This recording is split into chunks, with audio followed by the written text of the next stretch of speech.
hi guys মোৰ আজি নতুন ইউটিউব চেনেললৈ আপোনালোকক সকলোকে স্বাগতম জনাইছোঁ যিহেতু নেকি ধৰক আগতে মই এইটো ব্লগ বনোৱা নাছিলোঁ আজি ফাৰ্ষ্ট টাইম বিকজ আপোনালোকেও চাই ভাল পাব বুলি মই আশা ৰাখিলোঁ আৰু মোৰ চেনেলটোৰ নাম হ'ল নিকুমণি দিহিঙীয়া ত' মই তেওঁৰ হাজবেণ্ড বিকজ তেওঁৰ তাৰমানে ইণ্ট্ৰডাকশ্যনটো দিয়া নাই অকণমান লাষ্ট কৰিছে বিকজ সেইটো কাৰণে মই দিবলগীয়া বাধ্যত কৰিছোঁ ত' আপোনালোকে চাই যাওকচোন ভিডিঅ'টো শেষলৈকে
ডাইনছৰ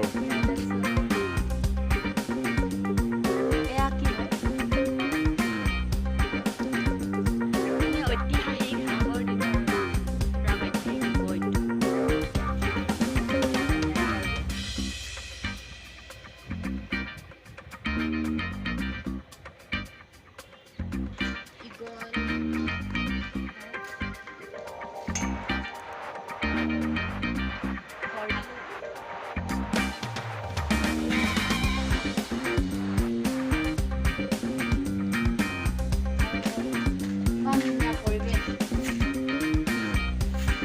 কিমান ভাল লাগিছে